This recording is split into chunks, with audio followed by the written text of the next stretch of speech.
Hello, Akbar അക്കാഡമിയിലെ പുതിയൊരു വീഡിയോയിലേക്ക് എല്ലാവർക്കും സ്നേഹത്തോടെ ഒരിക്കൽ കൂടി സ്വാഗതം. LP-UP അസിസ്റ്റൻ്റ് എക്സാമിന് വേണ്ടിയിട്ടുള്ളതാണ് ഇന്നത്തെ ക്ലാസ്സും. SCRT ബേസ് ചെയ്തുള്ളതാണ് ക്ലാസ്സും. 10ാം ക്ലാസ്സിലെ ഹിസ്റ്ററിയിലെ രണ്ടാമത്തെ ചാപ്റ്ററായ ലോകം 20ാം നൂറ്റാണ്ടിൽ, അതാണ് ഇന്നത്തെ പാഠഭാഗം. നിങ്ങൾ വീഡിയോ ആദ്യമായി കാണുന്നവരാണെങ്കിലും സബ്സ്ക്രൈബ് ചെയ്യാത്തവരുണ്ടെങ്കിലും സബ്സ്ക്രൈബ് ചെയ്ത് അതിലെ ബെൽ ബട്ടൺ ക്ലിക്ക് ചെയ്ത് ഓൾ എന്ന ഓപ്ഷനിൽ പ്രസ് ചെയ്യണം. എന്നാൽ മാത്രമേ ഞാനിടുന്ന വീഡിയോസ് ഉടൻ തന്നെ നിങ്ങളിലേക്ക് എത്തുകയുള്ളൂ. അതുപോലെ ലൈക്കും ഷെയറും ചെയ്ത് എന്നെ സപ്പോർട്ട് ചെയ്യണം. ക്ലാസ്സിലേക്ക് പോകാം. വ്യവസായ വിപ്ലവത്തിന് തുടക്കം കുറിച്ച രാജ്യം ഇംഗ്ലണ്ട്. 18ാം നൂറ്റാണ്ടിലാണ് വ്യവസായ വിപ്ലവത്തിന് തുടക്കം കുറിച്ചത്. ലാഭം ലക്ഷ്യമാക്കി ഉൽപാദനവും വിതരണവും സ്വകാര്യ വ്യക്തികൾ നിയന്ത്രിച്ചിരുന്ന സമ്പദ് വ്യവസ്ഥ അറിയപ്പെടുന്നത് മുതലാളിത്തം. ലാഭം ലക്ഷ്യമാക്കി ഉൽപാദനവും വിതരണവും സ്വകാര്യ വ്യക്തികൾ നിയന്ത്രിച്ചിരുന്ന സമ്പദ് വ്യവസ്ഥ അറിയപ്പെടുന്ന സമ്പ്രദായമാണ് മുതലാളിത്തം. ഒരു രാജ്യം മറ്റൊരു രാജ്യത്തിനുമേൽ സ്ഥാപിക്കുന്ന രാഷ്ട്രീയ, സാമ്പത്തിക, സാംസ്കാരിക ആധിപത്യമാണ് സാമ്രാജ്യത്വം. ഒന്നാം ലോക മഹായുദ്ധം. ഒന്നാം ലോക മഹായുദ്ധ കാലഘട്ടം 1914 മുതൽ 18 വരെയുള്ള കാലഘട്ടമാണ്. ഒന്നാം ലോക മഹായുദ്ധത്തിന് കാരണം സാമ്രാജ്യത്വ ശക്തികൾ തമ്മിലുള്ള തർക്കം. ഒന്നാം ലോക മഹായുദ്ധത്തിൽ ഏറ്റുമുട്ടിയ സൈനിക സഖ്യങ്ങളാണ് ത്രികക്ഷി സഖ്യം അഥവാ ട്രിപ്പിൾ അലയൻസും ത്രികക്ഷി സൗഹാർദ്ദം അഥവാ ട്രിപ്പിൾ എൻറ്റൻറ്റ്. ത്രികക്ഷി സഖ്യത്തിൽ ഉൾപ്പെട്ട രാജ്യങ്ങൾ, അതായത് ത്രികക്ഷി സഖ്യം എന്ന് വെച്ചാൽ ട്രിപ്പിൾ അലയൻസിൽ ഉൾപ്പെട്ട രാജ്യങ്ങളാണ് ജർമ്മനി, ആസ്ട്രിയ ഹംഗറി, ഇറ്റലി. ത്രികക്ഷി സൗഹാർദ്ദത്തിൽ ഉൾപ്പെട്ട രാജ്യങ്ങളാണ് ഇംഗ്ലണ്ട്, ഫ്രാൻസ്, റഷ്യ. മറ്റ് രാജ്യങ്ങളെയും അവരുടെ കൈവശമുള്ള പ്രദേശങ്ങളെയും കീഴടക്കാനായും യൂറോപ്യൻ രാജ്യങ്ങൾ ദേശീയതയെ ഉപയോഗിച്ചത് തീവ്ര ദേശീയത അഥവാ അഗ്രസീവ് നാഷണാലിസം. തീവ്ര ദേശീയതയിൽ അധിഷ്ഠിതമായി രൂപീകരിക്കപ്പെട്ട പ്രസ്ഥാനങ്ങളാണ് പാൻസ്ലാവ് പ്രസ്ഥാനം അഥവാ പാൻസ്ലാവ് മൂവ്മെൻറ്റ്, പാൻ ജർമ്മൻ പ്രസ്ഥാനം, പാൻ ജർമ്മൻ മൂവ്മെൻറ്റ്, പ്രതികാര പ്രസ്ഥാനം അഥവാ റിവഞ്ച് മൂവ്മെൻറ്റ്. കിഴക്കൻ യൂറോപ്പിലെ സെർബിയ, ബൾഗേറിയ, ഗ്രീസ് തുടങ്ങിയ രാജ്യങ്ങളിലെ സ്ലാവ് വംശജരെ ഏകീകരിക്കുന്നതിന് റഷ്യയുടെ സഹായത്തോടെ രൂപീകരിക്കപ്പെട്ട പ്രസ്ഥാനമാണ് പാൻസ്ലാവ് പ്രസ്ഥാനം. ഒന്നുകൂടെ നോക്കാം. കിഴക്കൻ യൂറോപ്പിലെ സെർബിയ, ബൾഗേറിയ, ഗ്രീസ്. കിഴക്കൻ യൂറോപ്പിലെ സെർബിയ, ബൾഗേറിയ, ഗ്രീസ് തുടങ്ങിയ രാജ്യങ്ങളിലെ സ്ലാവ് വംശജരെ ഏകീകരിക്കുന്നതിന് റഷ്യയുടെ സഹായത്തോടെ രൂപീകരിക്കപ്പെട്ട പ്രസ്ഥാനമാണ് പാൻസ്ലാവ് പ്രസ്ഥാനം. നെക്സ്റ്റ്, മധ്യ യൂറോപ്പിലും ബാൽക്കൻ മേഖലയിലും സ്വാധീനം ഉറപ്പിക്കുന്നതിനായും ട്യൂട്ടോണിക് വർഗ്ഗക്കാരെ ഏകോപിപ്പിക്കുന്നതിന് ജർമ്മനിയുടെ നേതൃത്വത്തിൽ ആരംഭിച്ച പ്രസ്ഥാനമാണ് പാൻ ജർമ്മൻ പ്രസ്ഥാനം. മധ്യ യൂറോപ്പിലും ബാൽക്കൻ മേഖലയിലും സ്വാധീനം ഉറപ്പിക്കുന്നതിനായും ട്യൂട്ടോണിക് വർഗ്ഗക്കാരെ ഏകോപിപ്പിക്കുന്നതിന് ജർമ്മനിയുടെ നേതൃത്വത്തിൽ ആരംഭിച്ച പ്രസ്ഥാനം പാൻ ജർമ്മൻ പ്രസ്ഥാനം. 1871 ജർമ്മനി ഫ്രാൻസിൻ്റെ പക്കൽ നിന്ന് കൈവശപ്പെടുത്തിയ അൾസൈസ്, ലൊറൈൻ എന്നീ പ്രദേശങ്ങൾ തിരികെ പിടിക്കുന്നതിനായും ഫ്രാൻസിൻ്റെ നേതൃത്വത്തിൽ ആരംഭിച്ച പ്രസ്ഥാനമാണ് പ്രതികരണ പ്രസ്ഥാനം അഥവാ റിവഞ്ച് മൂവ്മെൻറ്റ്. 1871 ജർമ്മനി ഫ്രാൻസിൻ്റെ പക്കൽ നിന്ന് കൈവശപ്പെടുത്തിയ അൾസൈസ്, ലൊറൈൻ എന്നീ പ്രദേശങ്ങൾ തിരികെ പിടിക്കുന്നതിനായി ഫ്രാൻസിൻ്റെ നേതൃത്വത്തിൽ ആരംഭിച്ച പ്രസ്ഥാനം പ്രതികരണ പ്രസ്ഥാനം അഥവാ റിവഞ്ച് മൂവ്മെൻറ്റ്. മൊറോക്കൻ പ്രതിസന്ധി. മൊറോക്കൻ പ്രതിസന്ധി ഒപ്പിട്ട രാജ്യങ്ങൾ ബ്രിട്ടനും ഫ്രാൻസും. 1904 ആഫ്രിക്കൻ രാജ്യമായ മൊറോക്കോയിൽ ഫ്രാൻസിൻ്റെ ആധിപത്യം ബ്രിട്ടൻ അംഗീകരിച്ച രഹസ്യ സന്ധിയാണ് മൊറോക്കൻ പ്രതിസന്ധി. ആഫ്രിക്കൻ രാജ്യമായ മൊറോക്കോയിൽ ഫ്രാൻസിൻ്റെ ആധിപത്യം ബ്രിട്ടൻ അംഗീകരിച്ച രഹസ്യ സന്ധിയാണ് മൊറോക്കൻ പ്രതിസന്ധി. മൊറോക്കൻ പ്രതിസന്ധി അംഗീകരിക്കാത്ത രാജ്യം ജർമ്മനി. ജർമ്മനി യുദ്ധക്കപ്പലുകൾ അയച്ച മൊറോക്കൻ തുറമുഖം അഗഡീർ. നെക്സ്റ്റ് വരുന്നത് ബാൽക്കൻ പ്രതിസന്ധി. ബാൽക്കൻ സഖ്യത്തിൽ ഉൾപ്പെട്ടിരുന്ന രാജ്യങ്ങൾ Serbia, Greece, Montenegro, Bulgaria. Balkan സഖ്യത്തിൽ ഉൾപ്പെട്ടിരുന്ന രാജ്യങ്ങളാണ് Serbia, Greece, Montenegro, Bulgaria. Balkan സഖ്യം തുർക്കിയെ പരാജയപ്പെടുത്തിയ വർഷം 1912. ഓട്ടോമൻ തുർക്കികളുടെ സാമ്രാജ്യത്തിന്റെ ഭാഗമായിരുന്ന മേഖലയാണ് ബാൽക്കൺ മേഖല. യുദ്ധത്തിന്റെ നേട്ടങ്ങൾ പങ്കിട്ടെടുക്കുന്നതിൽ ബാൽക്കൺ സഖ്യത്തിലെ രാഷ്ട്രങ്ങൾ തമ്മിൽ അഭിപ്രായ വ്യത്യാസമുണ്ടാകുകയും ബാൽക്കൺ രാഷ്ട്രങ്ങൾ തമ്മിലുള്ള യുദ്ധത്തിന് കാരണമാകുകയും ചെയ്തു. ബാൽക്കൺ പ്രദേശത്ത് ആധിപത്യമുറപ്പിക്കാൻ സെർബിയയെ സഹായിച്ച രാജ്യമാണ് റഷ്യ. ബാൽക്കൺ പ്രദേശത്ത് ആധിപത്യമുറപ്പിക്കാൻ ആസ്ട്രിയയെ സഹായിച്ച രാജ്യം ജർമ്മനി. 1914 ജൂണിൽ ആസ്ട്രിയൻ കിരീടാവകാശിയായ ഫ്രാൻസിസ് ഫെർഡിനാൻഡിന്റെ ബോസ്നിയൻ തലസ്ഥാനമായ സരാജോവിൽ വച്ച് വെടിവെച്ച് കൊന്ന സെർബിയൻ യുവാവാണ് ഗാവ്ലോ പ്രിൻസപ്പ്. ഈ ഒരു പ്രശ്നമാണ് ഒന്നാം ലോക മഹായുദ്ധം പൊട്ടിപ്പുറപ്പെടാനുള്ള പെട്ടെന്നുള്ള കാരണം. 1914 ജൂണിൽ ആസ്ട്രിയൻ കിരീടാവകാശിയായ ഫ്രാൻസിസ് ഫെർഡിനാൻഡിനെ ബോസ്നിയൻ തലസ്ഥാനമായ സരാജോവിൽ വെച്ച് വെടിവെച്ച് കൊന്ന സെർബിയൻ യുവാവാണ് ഗാവ്ലോ പ്രിൻസപ്പ്. ആസ്ട്രിയ സെർബിയയ്ക്കുമേൽ യുദ്ധം പ്രഖ്യാപിച്ച വർഷം 1914 ജൂലൈ 28. ഒന്നാം ലോക മഹായുദ്ധത്തെ തുടർന്ന് ലോകസമാധാനം സംരക്ഷിക്കുന്നതിനായി രൂപം കൊണ്ട സംഘടനയാണ് ലീഗ് ഓഫ് നേഷൻസ് അഥവാ സർവ്വരാഷ്ട്ര സഖ്യം. ഒന്നാം ലോക മഹായുദ്ധത്തിലെ ഫ്രഞ്ച് തടവുകാരുടെ കഥ പറയുന്ന ചലച്ചിത്രമാണ് ഗ്രാൻഡ് ഇല്യൂഷൻ. അതിൻ്റെ സംവിധായകൻ ഴാങ് റെന്വാ. ഗ്രാൻഡ് ഇല്യൂഷൻ എന്ന് പറയുന്ന ചലച്ചിത്രത്തിൻ്റെ സംവിധായകനാണ് ഴാങ് റെന്വാ. ഒന്നാം ലോക മഹായുദ്ധത്തിൻ്റെ ദൃശ്യ ആവിഷ്കാരങ്ങളായ ചിത്രങ്ങളാണ് all quiet on the western front. അതിൻ്റെ സംവിധായകൻ Lewis Milestone. Path of glory സംവിധായകൻ സ്റ്റാൻലി കുബ്രിക്ക്. ഒന്നാം ലോക മഹായുദ്ധത്തിൽ വിജയിച്ച ബ്രിട്ടന്റെയും ഫ്രാൻസിന്റെയും നേതൃത്വത്തിലുള്ള സഖ്യം ജർമ്മനിയുമായി ഒപ്പുവെച്ച സന്ധിയാണ് വെഴ്സായി സന്ധി. 1919 വെഴ്സായി സന്ധി ഒപ്പുവെച്ചത്. 1929 ലോകത്തെയാകെ ബാധിച്ച സാമ്പത്തിക മാന്ദ്യം ആവിർഭവിച്ച രാജ്യം അമേരിക്ക. 1929 ഒക്ടോബർ 24 ന്യൂയോർക്ക് ഓഹരി കമ്പോളത്തിലുണ്ടായ തകർച്ചയാണ് കറുത്ത വ്യാഴാഴ്ച. ഒന്നാം ലോക മഹായുദ്ധാനന്തരം ചില യൂറോപ്യൻ രാജ്യങ്ങളിൽ അധികാരത്തിൽ വന്ന സ്വേച്ഛാധിപത്യ ഭരണത്തെക്കുറിച്ച് പ്രതിപാദിക്കുന്ന ചാർലി ചാപ്ലിൻ്റെ സിനിമയാണ് ദ ഗ്രേറ്റ് ഡിക്റ്റേറ്റർ. ഒന്നാം ലോക മഹായുദ്ധത്തെ തുടർന്നുണ്ടായ രാഷ്ട്രീയ സാമ്പത്തിക അനിശ്ചിതത്വത്തെ ചൂഷണം ചെയ്ത് അംഗീകാരം നേടിയ രണ്ട് ആശയങ്ങളാണ് ഫാസിസം ഇറ്റലി, നാസിസം ജർമ്മനി. ഫാസിസം ഉടലെടുത്തത് ഇറ്റലിയിലാണ്, ഭായി. നാസിസം ഉടലെടുത്തത് ജർമ്മനിയിൽ, നാജ. ഇങ്ങനെ ഓർത്തു വെച്ചാൽ തിരിഞ്ഞു പോകില്ല. ഫാസിസം എന്ന വാക്ക് രൂപം കൊണ്ടത് ലാറ്റിൻ ഭാഷയിൽ നിന്നും. ഫാസിസം എന്ന വാക്കിന്റെ അർത്ഥം ഒരു കെട്ട് ദണ്ടും അതിനു മുകളിൽ ഒരു മഴുവും. ഇറ്റലിയിൽ ഫാസിസത്തിന് നേതൃത്വം കൊടുത്തത് ബെനിറ്റോ മുസോളിനി.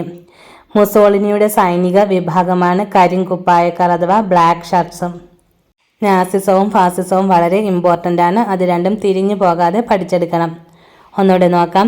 ഒന്നാം ലോക മഹായുദ്ധാനന്തരം ചില യൂറോപ്യൻ രാജ്യങ്ങളിൽ അധികാരത്തിൽ വന്ന സ്വേച്ഛാധിപത്യ ഭരണത്തെക്കുറിച്ച് പ്രതിപാദിക്കുന്ന ചാർലി ചാപ്ലിൻ്റെ സിനിമയാണ് ദ ഗ്രേറ്റ് ഡിക്റ്റേറ്റർ. ഒന്നാം ലോക മഹായുദ്ധത്തെ തുടർന്നുണ്ടായ രാഷ്ട്രീയ സാമ്പത്തിക അനിശ്ചിതത്വത്തെ ചൂഷണം ചെയ്ത അംഗീകാരം നേടിയ രണ്ട് ആശയങ്ങളാണ് ഫാസിസം. അത് ഉടലെടുത്തത് ഇറ്റലിയിലും നാസിസം ജർമ്മനിയിലുമാണ് ഉടലെടുത്തത്. ഫാസിസം എന്ന വാക്ക് രൂപം കൊണ്ടത് ലാറ്റിൻ ഭാഷയിൽ നിന്ന്. ഫാസിസം എന്ന വാക്കിന്റെ അർത്ഥം ഒരു കെട്ട് ദണ്ടും അതിനു മുകളിൽ ഒരു മഴുവും. ഇറ്റലിയിൽ ഫാസിസത്തിന് നേതൃത്വം കൊടുത്തത് ബെനിറ്റോ മുസോളിനി. മുസോളിനിയുടെ സൈനിക വിഭാഗം അറിയപ്പെടുന്നത് കരിങ്കുപ്പായക്കാർ അഥവാ ബ്ലാക്ക് ഷർട്ട്സും. ഇറ്റലിയിലെ പ്രമുഖ സോഷ്യലിസ്റ്റ് ചിന്തകനാണ് മെറ്റിയോറ്റി. ഒന്നാം ലോക മഹായുദ്ധം അവസാനിക്കുമ്പോൾ മറുപക്ഷത്തേക്ക് കൂറുമാറിയ ത്രികക്ഷി സഖ്യത്തിലെ രാജ്യമാണ് ഇറ്റലി. ജർമ്മനിയിൽ നാസിസത്തിന് നേതൃത്വം കൊടുത്തത് ഹിറ്റ്ലർ. പുരുഷന് യുദ്ധം, സ്ത്രീക്ക് മാതൃത്വം എന്നതുപോലെയാണ് ഇങ്ങനെ അഭിപ്രായപ്പെട്ടത് മുസോളിനി. അവർ ആദ്യം വന്നത് സോഷ്യലിസ്റ്റുകളെ തേടിയായിരുന്നു. ഞാനൊരു സോഷ്യലിസ്റ്റ് അല്ലാത്തത് കൊണ്ട് അപ്പോൾ പ്രതിഷേധിച്ചില്ല. ഇങ്ങനെ അഭിപ്രായപ്പെട്ടത് പാസ്റ്റർ മാർട്ടിൻ നിമോയിലറിൻ്റെ വാക്കുകളാണ്. അവർ ആദ്യം വന്നത് സോഷ്യലിസ്റ്റുകളെ തേടിയായിരുന്നു. ഞാനൊരു സോഷ്യലിസ്റ്റ് അല്ലാത്തത് കൊണ്ട് അപ്പോൾ പ്രതിഷേധിച്ചില്ല. ജൂതന്മാരെ പ്രത്യേകിച്ച് തയ്യാറാക്കിയ കോൺസെൻട്രേഷൻ ക്യാമ്പുകളിൽ വെച്ച് ഹിറ്റ്ലർ കൂട്ടക്കൊല ചെയ്തത് അറിയപ്പെടുന്നത് ഹോളോകാസ്റ്റ് എന്നാണ്. ഹോളോകാസ്റ്റിനായി ഹിറ്റ്ലർ രൂപം നൽകിയ സൈന്യമാണ് തവിട്ട് കുപ്പായക്കാർ അഥവാ ബ്രൗൺ ഷർട്ട്സ്. മുസോളിനിയുടെ സൈന്യം അറിയപ്പെടുന്നത് ബ്ലാക്ക് ഷർട്ട്സ് അഥവാ കരിങ്കുപ്പായക്കാർ. ഹിറ്റ്ലറുടെ സൈന്യം അറിയപ്പെടുന്നത് തവിട്ട് കുപ്പായക്കാർ അഥവാ ബ്രൗൺ ഷർട്ട്സ്. ഹിറ്റ്ലറുടെ രഹസ്യ സംഘത്തെ അറിയപ്പെടുന്നത് ഗസ്റ്റപ്പോ. കോൺസെൻട്രേഷൻ ക്യാമ്പുകളെക്കുറിച്ചും ജൂതവേട്ടയുടെ അനുഭവ വിവരണത്തിലൂടെയും ലോകശ്രദ്ധ നേടിയ പുസ്തകമാണ് ആൻ ഫ്രാങ്കിന്റെ ഡയറി കുറിപ്പുകൾ. ആൻ ഫ്രാങ്കും സഹോദരിയും തടവിലാക്കപ്പെട്ട നാസി ക്യാമ്പാണ് ഔഷ്വിറ്റ്സ്. പോളണ്ടിലാണ് ഔഷ്വിറ്റ്സ് എന്ന നാസി ക്യാമ്പ്. ജർമ്മനിയിലെ ദേശീയ കക്ഷിയിൽ അംഗത്വമുണ്ടായിരുന്ന ഏക വിദേശീയനാണ് ചെമ്പക രാമൻപിള്ള. കാബൂൾ ആസ്ഥാനമാക്കി രാജമഹേന്ദ്ര പ്രതാപ് സ്ഥാപിച്ച ഒന്നാമത്തെ സ്വതന്ത്ര ഭാരത സർക്കാരിൽ വിദേശകാര്യമന്ത്രിയായിരുന്ന മലയാളിയാണ് ചെമ്പക രാമൻപിള്ള. ജർമ്മനിയിലെ ദേശീയ കക്ഷിയിൽ അംഗത്വമുണ്ടായിരുന്ന ഏക വിദേശീയൻ എന്നറിയപ്പെടുന്നത് ചെമ്പക രാമൻപിള്ള. കാബൂൾ ആസ്ഥാനമാക്കി രാജമഹേന്ദ്ര പ്രതാപ് സ്ഥാപിച്ച ഒന്നാമത്തെ സ്വതന്ത്ര ഭാരത സർക്കാരിൽ വിദേശകാര്യമന്ത്രിയായിരുന്ന മലയാളിയാണ് ഈ ചെമ്പക രാമൻപിള്ള. രണ്ടാം ലോക മഹായുദ്ധ കാലഘട്ടം 1939 മുതൽ 1945 വരെ. ഒന്നാം ലോക മഹായുദ്ധ കാലഘട്ടം 1914 മുതൽ 18 വരെ. എല്ലാ യുദ്ധങ്ങളും അവസാനിപ്പിക്കാനായി ഒരു യുദ്ധം എന്ന് രണ്ടാം ലോക മഹായുദ്ധത്തെ വിശേഷിപ്പിച്ചത് വുഡ്രോ വിൽസൺ. അമേരിക്കക്കാരനായ വുഡ്രോ വിൽസണാണ് എല്ലാ യുദ്ധങ്ങളും അവസാനിപ്പിക്കാനായി ഒരു യുദ്ധം എന്ന് രണ്ടാം ലോക മഹായുദ്ധത്തെ വിശേഷിപ്പിച്ചത്. അച്ചുതണ്ട് ശക്തികൾ അഥവാ ആക്സിസ് പവേഴ്സ് എന്നറിയപ്പെട്ടിരുന്ന രാജ്യങ്ങളാണ് ജർമ്മനി, ഇറ്റലി, ജപ്പാൻ. സഖ്യശക്തികൾ അഥവാ അലീഡ് പവേഴ്സ് എന്നറിയപ്പെട്ടിരുന്ന രാജ്യങ്ങളാണ് ഇംഗ്ലണ്ട്, ഫ്രാൻസ്, ചൈന. അച്ചുതണ്ട് ശക്തികളുടെ ഫാസിസ്റ്റ് ആക്രമണങ്ങൾക്ക് ബ്രിട്ടനും ഫ്രാൻസും പ്രോത്സാഹനം നൽകുകയും സോവിയറ്റ് യൂണിയനെ ശത്രുവായും കണ്ട നയമാണ് പ്രീണന നയം, പോളിസി ഓഫ് അപ്പീസ്മെന്റ്. അച്ചുതണ്ട് ശക്തികളുടെ ഫാസിസ്റ്റ് ആക്രമണങ്ങൾക്ക് ബ്രിട്ടനും ഫ്രാൻസും പ്രോത്സാഹനം നൽകുകയും സോവിയറ്റ് യൂണിയനെ ശത്രുവായി കണ്ട നയമാണ് പ്രീണന നയം അഥവാ പോളിസി ഓഫ് അപ്പീസ്മെന്റ്. പ്രീണന നയത്തിന് ഉദാഹരണമാണ് മ്യൂണിക് ഉടമ്പടി. അത് 1938 മ്യൂണിക് ഉടമ്പടി നടന്നത്. മ്യൂണിക് ഉടമ്പടി പ്രകാരം ജർമ്മനിക്ക് നൽകാൻ തീരുമാനിച്ച ചെക്കോസ്ലോവാക്യയുടെ സ്ഥലമാണ് സുഡറ്റൻലാൻഡ്. പരസ്പരം ആക്രമിക്കുകയില്ലെന്നും പോളണ്ട് പങ്കുവയ്ക്കാമെന്നും വ്യവസ്ഥ ചെയ്ത് സോവിയറ്റ് യൂണിയനും ജർമ്മനിയും ഒപ്പുവെച്ച സന്ധിയാണ് അനാക്രമണ സന്ധി അഥവാ നോൺ അഗ്രഷൻ പാക്ട്. അനാക്രമണ സന്ധി ഒപ്പുവെച്ച വർഷം 1939. രണ്ടാം ലോക മഹായുദ്ധത്തിന് പെട്ടെന്നുണ്ടായ കാരണം ജർമ്മനിയുടെ പോളണ്ട് ആക്രമണം.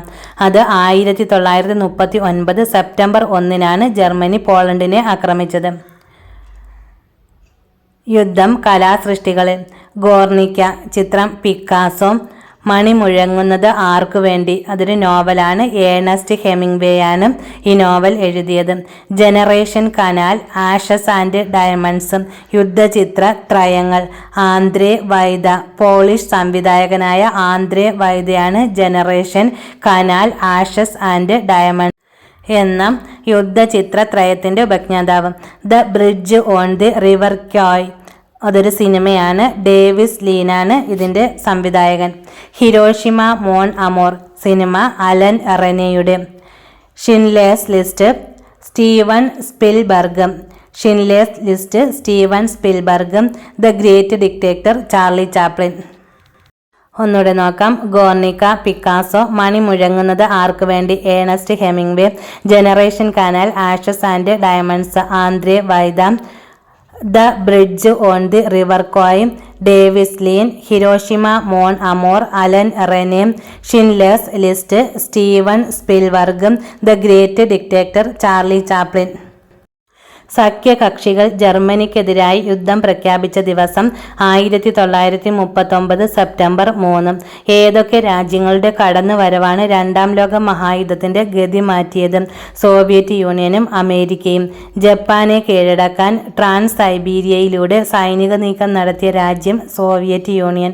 ഹവായി ദ്വീപിലെ അമേരിക്കൻ നാവിക കേന്ദ്രമായ പേൾ ഹാർബർ ജപ്പാൻ ആക്രമിച്ച വർഷം 1941. അമേരിക്ക ജപ്പാനിലെ ഹിരോഷിമയിൽ ബോംബ് വർഷിച്ചത് 1945 ഓഗസ്റ്റ് 6. ഹിരോഷിമയിൽ വർഷിച്ച ബോംബ് ലിറ്റിൽ ബോയ്. അമേരിക്ക ജപ്പാനിലെ നാഗസാക്കിയിൽ ബോംബ് വർഷിച്ചത് 1945 ഓഗസ്റ്റ് 9. നാഗസാക്കിയിൽ വർഷിച്ച ബോംബ് ഫാറ്റ്മാൻ. ഹിരോഷിമ നാഗസാക്കി ദുരന്തം പേറി ജീവിക്കുന്ന മനുഷ്യരാണ് ഹിബാക്കുഷുകൾ. ഹിരോഷിമയിലെ ബോംബ് വർഷത്തിന്റെ ഫലമായി ഉണ്ടായ അണുവികിരണത്തിന്റെ ഇരയായ ബാലികയാണ് സഡാക്കോ സസുക്കി. യുദ്ധവിരുദ്ധ വികാരത്തിന്റെ പ്രതീകമായ സഡാക്കോ കൊക്കുകൾ നിർമ്മിച്ചത് സഡാക്കോ സസുക്കി. ഐക്യരാഷ്ട്ര സംഘടന അഥവാ യുണൈറ്റഡ് നേഷൻസ് ഓർഗനൈസേഷൻ UNO. രണ്ടാം ലോക മഹായുദ്ധാനന്തരം ലോകത്ത് സമാധാനം സ്ഥാപിക്കുന്നതിനായി രൂപീകരിക്കപ്പെട്ട സംഘടനയാണ് ഐക്യരാഷ്ട്ര സംഘടന. ഒന്നാം ലോക മഹായുദ്ധത്തിന്റെ ഫലമായി സ്ഥാപിക്കപ്പെട്ട സംഘടനയാണ് ലീഗ് ഓഫ് നേഷൻ. ഐക്യരാഷ്ട്ര സംഘടന രൂപീകരിച്ച വർഷം 1945 ഒക്ടോബർ 24. UN ദിനം ഒക്ടോബർ 24. ഐക്യരാഷ്ട്ര സംഘടനയുടെ ആസ്ഥാനം ന്യൂയോർക്ക്. സാമ്രാജ്യത്വ ശക്തികളുടെ ഭരണത്തിൽ നിന്ന് കോളനികൾ സ്വാതന്ത്ര്യം നേടിയത് അറിയപ്പെടുന്നത് അപകോളനീകരണം അഥവാ ഡീകോളനൈസേഷൻ. സാമ്രാജ്യത്വത്തിനെതിരായി സമരം നടത്തിയ രാഷ്ട്രീയ നേതാക്കളാണ് ഗാന്ധിജി, ഇന്ത്യക്കാരൻ നെൽസൺ മണ്ടേല, ദക്ഷിണാഫ്രിക്ക Kwame Nkrumah, Ghana Jomo Kenyatta, Kenya. സാമ്രാജ്യത്വത്തിനെതിരായി സമരം നടത്തിയ രാഷ്ട്രീയ നേതാക്കളാണ് Gandhiji, Nelson Mandela, Kwame Nkrumah, Jomo Kenyatta. ശീതസമരം കോൾഡ് വാർ. പരസ്പരം ശത്രുത പുലർത്തിയ രണ്ട് ചേരികൾ തമ്മിലുണ്ടായ ആശയപരമായ സംഘർഷങ്ങളും നയതന്ത്ര യുദ്ധങ്ങളുമാണ് ശീതസമരം എന്നറിയപ്പെടുന്നത്. ശീതസമരം എന്ന പദം ആദ്യമായി ഉപയോഗിച്ചത് ബെർണാഡ് ബറൂച്ച്. അമേരിക്കൻ നയതന്ത്രജ്ഞനാണ് ബെർണാഡ് ബറൂച്ച്. ശീതസമരം എന്ന ഗ്രന്ഥത്തിന്റെ കർത്താവ് വാൾട്ടർ ലിപ്മാൻ. ശീതസമരകാലത്തെ സൈനിക സഖ്യങ്ങളാണ് North Atlantic Treaty Organization NATO, അമേരിക്കയും സഖ്യകക്ഷികളും. South East Asia Treaty Organization SEATO, അമേരിക്കയും സഖ്യകക്ഷികളും. സെൻട്രൽ ട്രീറ്റി ഓർഗനൈസേഷൻ സെൻറ്റോ, അമേരിക്കയും സഖ്യകക്ഷികളും. വാഴ്സാ ഉടമ്പടി, വാഴ്സാ പാക്ട്, സോവിയറ്റ് യൂണിയനും സഖ്യകക്ഷികളും തമ്മിലുണ്ടായ ഉടമ്പടിയാണ് വാഴ്സാ ഉടമ്പടി. ബാക്കിയെല്ലാം അമേരിക്കയും സഖ്യകക്ഷികളും തമ്മിലുണ്ടായ ഉടമ്പടികളാണ്. ഇരുധ്രുവ ലോകം. രണ്ടാം ലോക മഹായുദ്ധാനന്തരം മുതലാളിത്ത ചേരിക്ക് നേതൃത്വം നൽകിയ രാജ്യമാണ് അമേരിക്ക.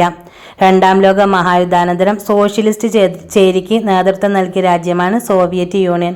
അമേരിക്കയുടെയും സോവിയറ്റ് യൂണിയന്റെയും ചേരിതിരിവിനെ ഇരുധ്രുവ ലോകം എന്ന് വിശേഷിപ്പിച്ചത് അർണോൾഡ് ടോയിൻബിയാണ് ഇരുധ്രുവ ലോകം എന്ന് വിശേഷിപ്പിച്ചത്. ചേരിചേരായ്മ. രണ്ടാം ലോക മഹായുദ്ധാനന്തരം മുതലാളിത്ത ചേരിയുടെയോ സോഷ്യലിസ്റ്റ് ചേരിയുടെയോ ഭാഗമാകാതെ നിലകൊണ്ട രാജ്യങ്ങളുടെ സംഘടനയാണ് ചേരിചേരാ പ്രസ്ഥാനം അഥവാ നോൺ അലൈൻമെന്റ് മൂവ്മെന്റ് അഥവാ നാം. ചേരിചേരായ്മ എന്ന ആശയത്തിന് രൂപം നൽകിയ നേതാക്കളാണ് Jawaharlal Nehru India, Gamal Abdul Nasser Egypt, Marshal Tito Yugoslavia, Ahmed Sukarno Indonesia. ചേരിചേരാ പ്രസ്ഥാനം രൂപം നൽകാൻ തീരുമാനിച്ച സമ്മേളനം 1955 ബന്ധുങ് സമ്മേളനം, ഇന്തോനേഷ്യ. ഒന്നുകൂടെ നോക്കാം. ചേരിചേരായ്മ ഇത് വളരെ പ്രധാനപ്പെട്ടതാണ്. രണ്ടാം ലോക മഹായുദ്ധാനന്തരം മുതലാളിത്ത ചേരിയുടെയോ സോഷ്യലിസ്റ്റ് ചേരിയുടെയോ ഭാഗമാകാതെ നിലകൊണ്ട രാജ്യങ്ങളുടെ ഒരു സംഘടനയാണ് നാം അഥവാ ചേരിചേരാ പ്രസ്ഥാനം.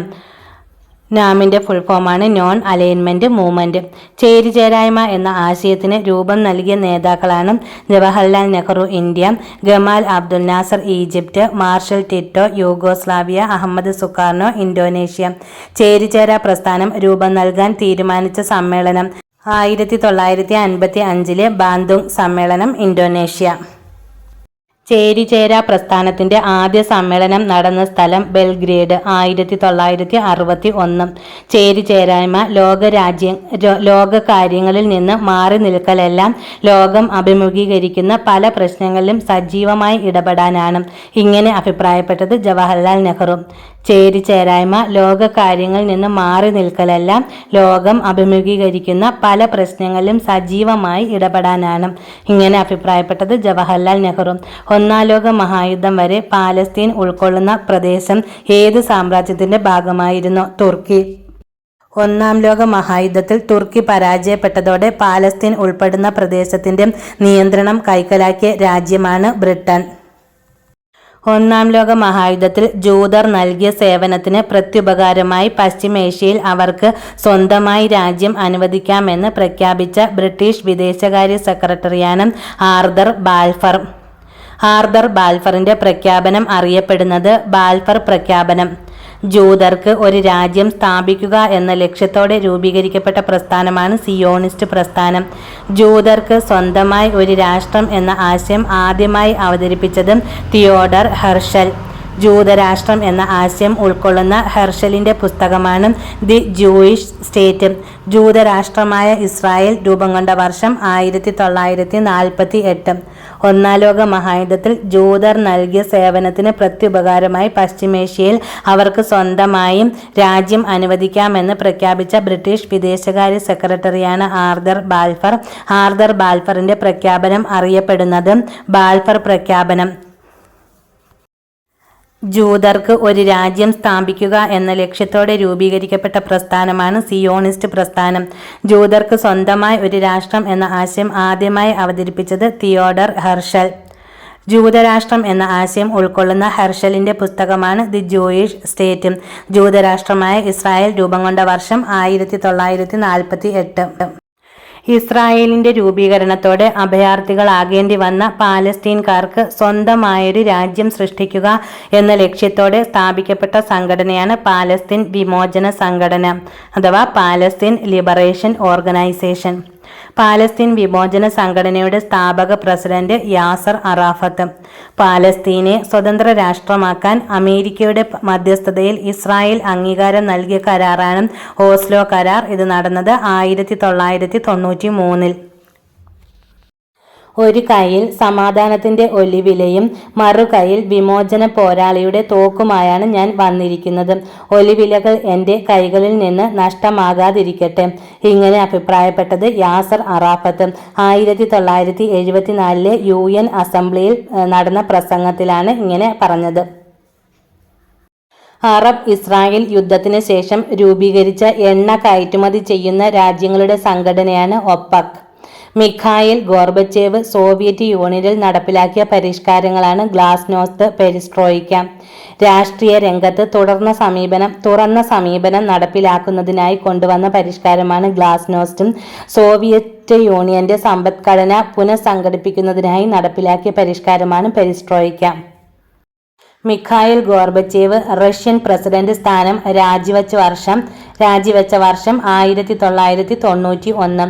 അമേരിക്ക ആഗോള ശക്തിയായി മാറിയതിന് കാരണം സോവിയറ്റ് യൂണിയന്റെ തകർച്ച. അമേരിക്ക ലോക രാഷ്ട്രീയത്തിന്റെ കേന്ദ്രമായി മാറിയത് അറിയപ്പെടുന്നത് ഏകധ്രുവ ലോകക്രമം. ഗൾഫ് യുദ്ധങ്ങൾ നടന്ന വർഷങ്ങൾ 1991 2003. ഗൾഫ് യുദ്ധങ്ങൾക്ക് കാരണം ഇറാഖിലെ ഭരണാധികാരിയായിരുന്ന സദ്ദാം ഹുസൈന്റെ കുവൈറ്റ് ആക്രമണം. ഇറാഖിനെ ആക്രമിച്ച് കുവൈറ്റിനെ മോചിപ്പിച്ച സഖ്യ സൈന്യത്തിന് നേതൃത്വം നൽകിയ രാജ്യങ്ങളാണ് അമേരിക്കയും ബ്രിട്ടനും. നവസാമ്രാജ്യത്വം അഥവാ നിയോ ഇമ്പീരിയലിസം. രണ്ടാം ലോക മഹായുദ്ധാനന്തരം ഒരു രാജ്യത്ത് രജിസ്റ്റർ ചെയ്ത് വിവിധ രാഷ്ട്രങ്ങളിലായി പ്രവർത്തിക്കുന്ന ബഹുരാഷ്ട്ര കമ്പനികൾ അവരുടെ താൽപ്പര്യങ്ങൾക്ക് വേണ്ടി വികസ്വരവും അവികസിതവുമായ രാജ്യങ്ങളുടെ സാമ്പത്തിക, സാമൂഹിക, സാംസ്കാരിക മേഖലകളിൽ ഇടപെടാൻ തുടങ്ങിയത് നവസാമ്രാജ്യത്വം എന്ന് അറിയപ്പെട്ടു. നവസാമ്രാജ്യത്വത്തിന്റെ ആശയങ്ങളാണ് ആഗോളവൽക്കരണം, സ്വകാര്യവൽക്കരണം, ഉദാരവൽക്കരണം. ആഗോളവൽക്കരണത്തിനനുസൃതമായി നയങ്ങൾ രൂപീകരിച്ച അന്താരാഷ്ട്ര സ്ഥാപനങ്ങളാണ് ലോകബാങ്ക്, അന്താരാഷ്ട്ര നാണയനിധി അഥവാ IMF, ലോക വ്യാപാര സംഘടന അഥവാ WTO. വിവരവിനിമയ സാങ്കേതിക വിദ്യയുടെ വ്യാപനവും സാധനങ്ങളുടെയും സേവനങ്ങളുടെയും രാജ്യ അതിർത്തി കടന്നുള്ള വിനിമയത്തിന്റെയും ഫലമായും രൂപം കൊണ്ട ആശയമാണ് ആഗോള ഗ്രാമം അഥവാ ഗ്ലോബൽ വില്ലേജ്. ഒന്നുകൂടെ നോക്കാം. നവസാമ്രാജ്യത്വം. രണ്ടാം ലോക മഹായുദ്ധത്തിനു ശേഷം ഒരു രാജ്യത്തും രജിസ്റ്റർ ചെയ്ത് വിവിധ രാഷ്ട്രങ്ങളിലായി പ്രവർത്തിക്കുന്ന ബഹുരാഷ്ട്ര കമ്പനികൾ അവരുടെ താൽപ്പര്യങ്ങൾക്ക് വേണ്ടി വികസ്വരവും അവികസിതവുമായ രാജ്യങ്ങളുടെ സാമ്പത്തിക, സാമൂഹിക, സാംസ്കാരിക മേഖലകളിൽ ഇടപെടാൻ തുടങ്ങിയത് നവസാമ്രാജ്യത്വം എന്നറിയപ്പെട്ടു. നവസാമ്രാജ്യത്വത്തിന്റെ ആശയങ്ങൾ ആഗോളവൽക്കരണം, സ്വകാര്യവൽക്കരണം, ഉദാരവൽക്കരണം. ആഗോളവൽക്കരണത്തിന് അനുസൃതമായ നയങ്ങൾ രൂപവൽക്കരിച്ച അന്താരാഷ്ട്ര സ്ഥാപനങ്ങളാണ് ലോക ബാങ്ക്, അന്താരാഷ്ട്ര നാണയനിധി അഥവാ IMF, ലോക വ്യാപാര സംഘടന അഥവാ WTO. വിവരവിനിമയ സാങ്കേതിക വിദ്യയുടെ വ്യാപനവും സാധനങ്ങളുടെയും സേവനങ്ങളുടെയും രാജ്യ അതിർത്തി കടന്നുള്ള വിനിമയത്തിന്റെയും ഫലമായി രൂപം കൊണ്ട ആശയമാണ് ആഗോള ഗ്രാമം അഥവാ ഗ്ലോബൽ വില്ലേജ്. ഇത്രയുമാണ് ഇന്നത്തെ വീഡിയോയിൽ ഉൾപ്പെടുത്തിയിരിക്കുന്നത്. ഈ പാഠഭാഗത്തിലെ എല്ലാ ഇമ്പോർട്ടൻ്റ് പോയിന്റ്സും ഉണ്ട്. ഇത് പഠിച്ചു കഴിഞ്ഞാൽ ഇനി നിങ്ങൾ ടെക്സ്റ്റ് ബുക്ക് പഠിക്കേണ്ട കാര്യമില്ല. എല്ലാവരും ഇത് നിർബന്ധമായും പഠിച്ചെടുക്കണം. പുതിയൊരു വീഡിയോയുമായി വീണ്ടും കാണാം. Okay, thank you.